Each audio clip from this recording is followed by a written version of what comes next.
जय हिंद दोस्तों। PCM Oasis classes में आप सभी का स्वागत है। जैसे कि हमने आपको बताया हुआ था कि क्लास 10 का अभी बिहार बोर्ड क्लास 10 जो क्रेश कोर्स चल रहा है उसका पहला चैप्टर हमने कंप्लीट किया। आज से हम लोग जो सेकंड चैप्टर जो बहुपद का है उसका हम लोग सबसे पहले थ्योरी करेंगे और साथ साथ थ्योरी के साथ साथ उसके बाद से हम लोग पीवाईक्यू क्वेश्चंस को करेंगे, ठीक है। और जो एक्सपेक्टेड क्वेश्चन होंगे उसको भी हम बताएंगे आपको। तो चलिए हम लोग बिना बातें किए क्लास को हम लोग स्टार्ट करते हैं। ओके, तो आज हम लोग बहुपद चैप्टर पढ़ने वाले हैं। तो सबसे पहले इसकी थ्योरी पार्ट को हम लोग देख लेते हैं, बहुपद होता क्या है। तो हम लोग सबसे पहले बहुपद को देखेंगे।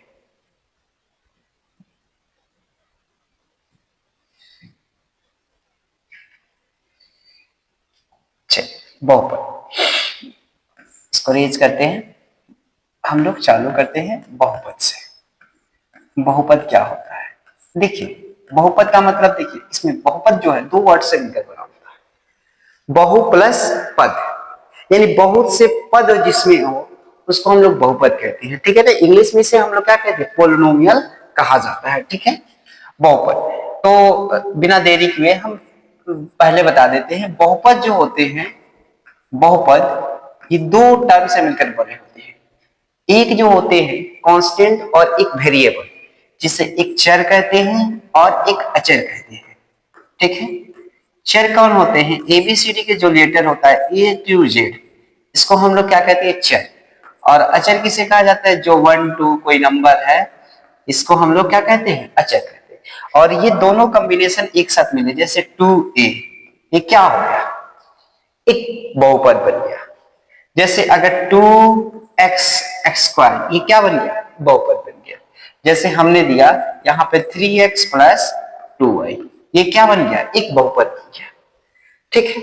तो ये चर और अचर का कॉम्बिनेशन जो कहलाता है वो क्या कहलाता है? आपका बहुपद कहलाता है। ये बात आपको समझ में आई, ठीक है। जैसे हमने लिखा 4x square plus 5x plus 6, ये भी क्या है? एक बहुपद है। अब इसमें पहचानना है कि ये किस प्रकार का बहुपद है, तो आपको हम बताते हैं। इतनी बात समझ में आई? सबसे पहले बहुपद क्या होता है? बहुपद चर और अचर के सम्मिलित रूप को क्या कहते हैं? हम लोग बहुपद कहते हैं। चर किसे कहते हैं? एबीसीडी जेड तक कोई लेटर हो जाए उसको हम लोग चर कहते हैं। ये इसका मान, चर का मान हमेशा जो होता है ना, ये बदलता रहता है। हमेशा जो होता है नियत नहीं रहता, नियत नहीं रहता, नियत नहीं रहता।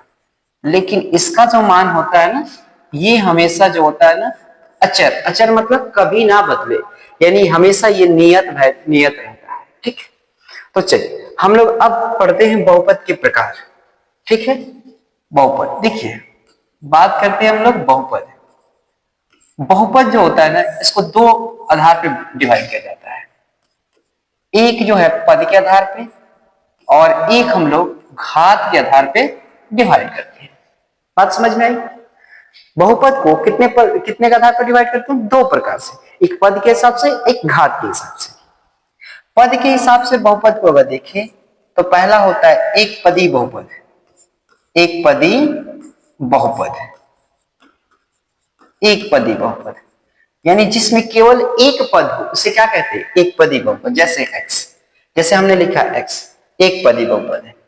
x के पावर 100, ये कौन सा पद है? एक पद का बहुपद है। दूसरा होता है द्विपदी, द्विपद बहुपद, द्विपद बहुपद। ये क्या होता है? जिसमें दो पद, जैसे अगर हम बात करें x प्लस वाई, इसमें कितने पद है? दो पद, तो इसे क्या कहेंगे हम लोग? द्विपदी बहुपद कहेंगे। अच्छा, आपके माइंड में ये आता होगा एक्स स्क्वायर प्लस 2 क्या है? तो देखिए कितने पद है? एक और दो, ये भी द्विपदी है, ठीक है। कुछ भी आप ले लीजिए, जैसे 2x प्लस 3, ये भी क्या है? इसमें भी दो पद है, द्विपदी बहुपद। उसके बाद से होता है त्रिपदी बहुपद, ठीक है। त्रिपदी,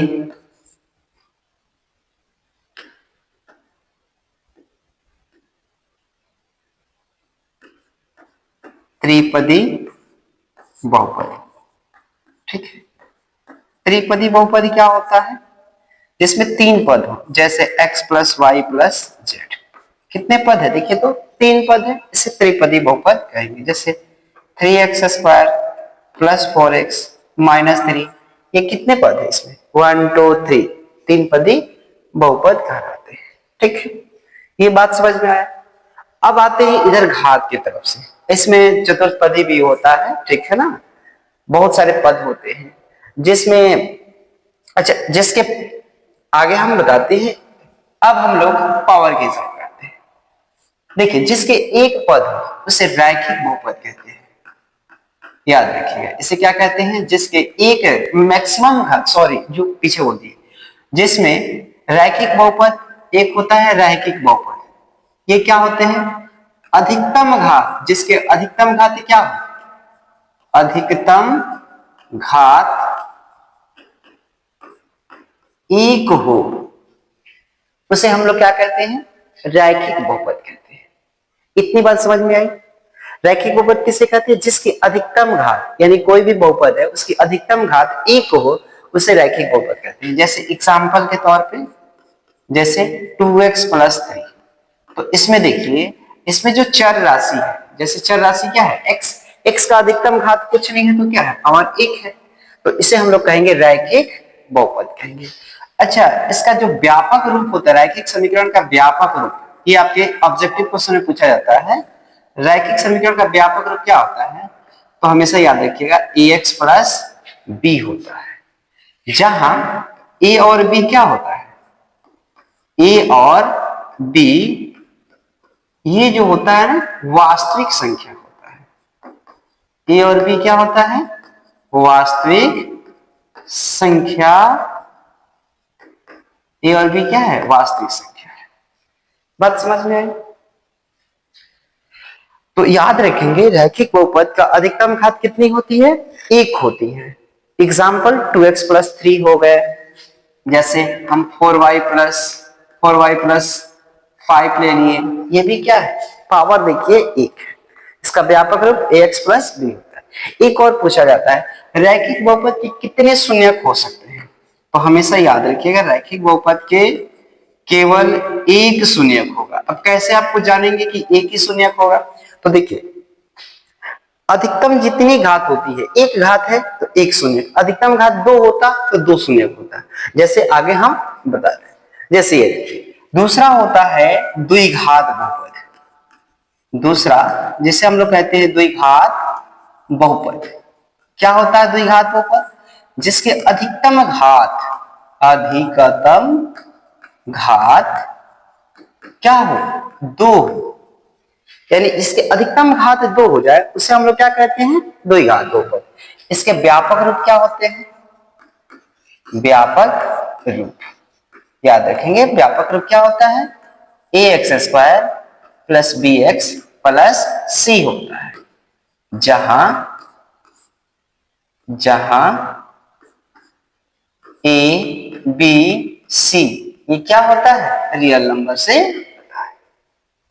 इसके कितने शून्यक होंगे, शून्यकों की संख्या कितनी होगी, बताइए, शून्यकों की संख्या देखिए, इसके कितने शून्यक होंगे, अधिकतम घात कितना दिया, 2, तो इसके शून्यकों की संख्या कितनी होगी, 2 होगी। ठीक है, उसको हम लोग अल्फा और बीटा भी लिख सकते हैं।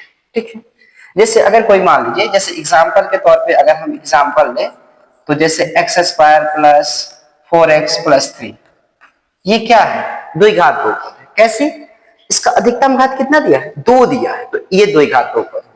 सर क्या ये द्विघात बहुपद है x स्क्वायर, हाँ ये भी, क्योंकि अधिकतम है, किसी भी चर का अधिकतम घात कितना है, 2 है, तो ये भी द्विघात बहुपद है। ठीक है, 4y प्लस 4y प्लस 1, क्या ये द्विघात बहुपद है, हाँ है। क्यों, क्योंकि इसका अधिकतम, इसमें चर राशि का देखिए अधिकतम घात क्या है, 2, तो ये भी क्या हो गया, एक बहुपद हुआ। ये बात समझ में आई, सबको समझ में आया। अच्छा ठीक है, चलिए इतना समझ में आया तो बोलिए, इसमें द्विघात बहुपद का व्यापक रूप क्या होता है, ax plus bx plus ax square plus bx plus c होता है। अधिकतम घात कितनी होती है, 2 होती है। शून्यकों की संख्या कितनी होती है, 2 होती है। ठीक है, जैसे एग्जांपल में ये आपका है। ठीक है, अब देखिए इसमें और टर्म आते हैं, जो आपको जानना बहुत जरूरी है। मैं आपको नेक्स्ट पेज में लेता हूं, एक पेज हम लोग लेते हैं यहां, ठीक है।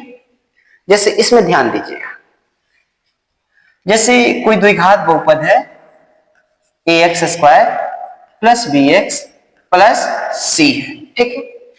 और मान लेते हैं हम लोग, माना कि इसके शून्यक जो है ना, शून्यक वो अल्फा और बीटा है, ठीक है, अल्फा और बीटा है।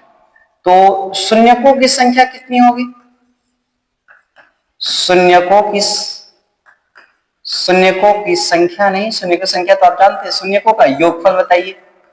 शून्यकों का योगफल, योगफल मतलब अल्फा प्लस बीटा क्या होता है, याद रखेंगे, माइनस बी अपन ए होता है। इस बात को ध्यान रखिएगा। शून्यकों का योगफल क्या होता है? Alpha plus beta equal minus B upon A, पहला नंबर। दूसरा नंबर होता है शून्यकों का गुणनफल।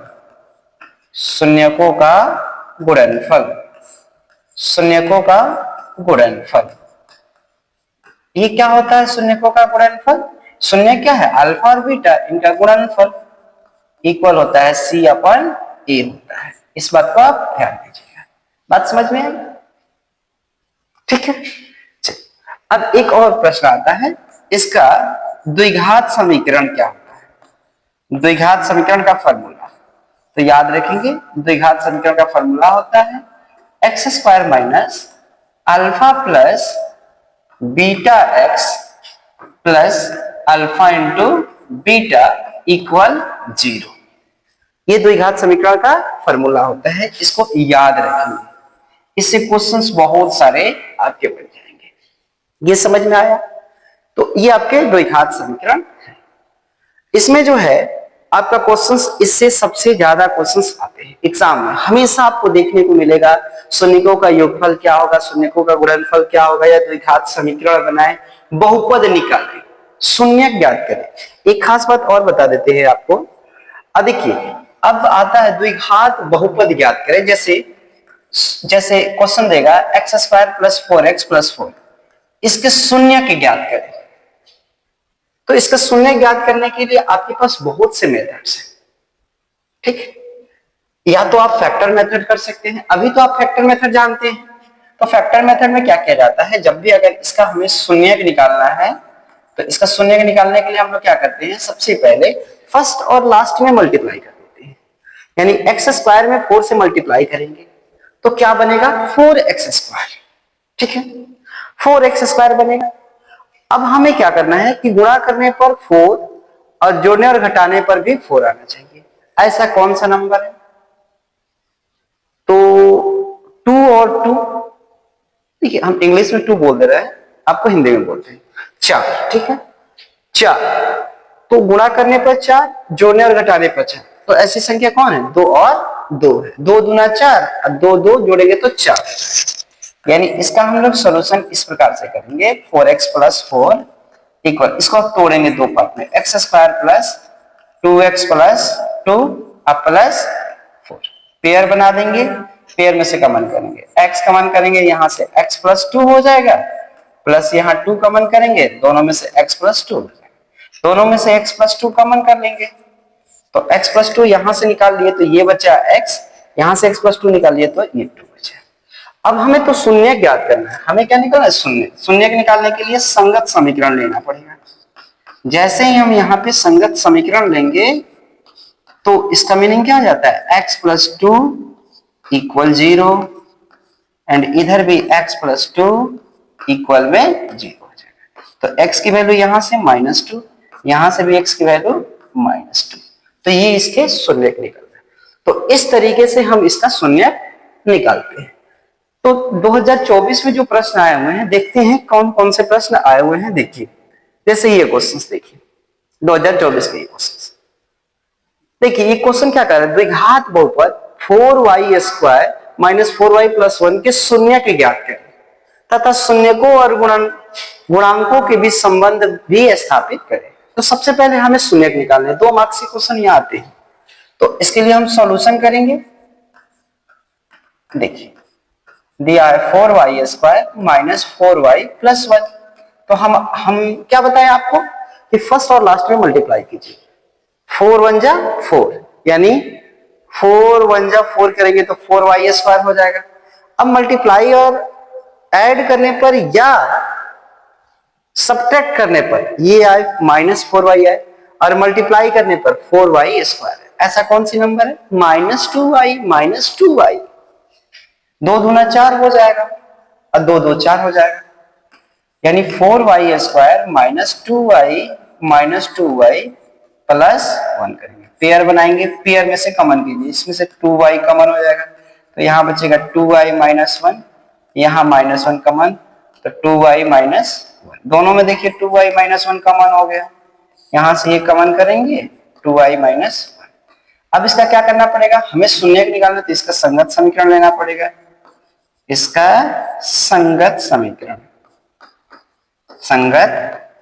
समीकरण तो जैसे ही संगत समीकरण लेंगे यानी 2y -1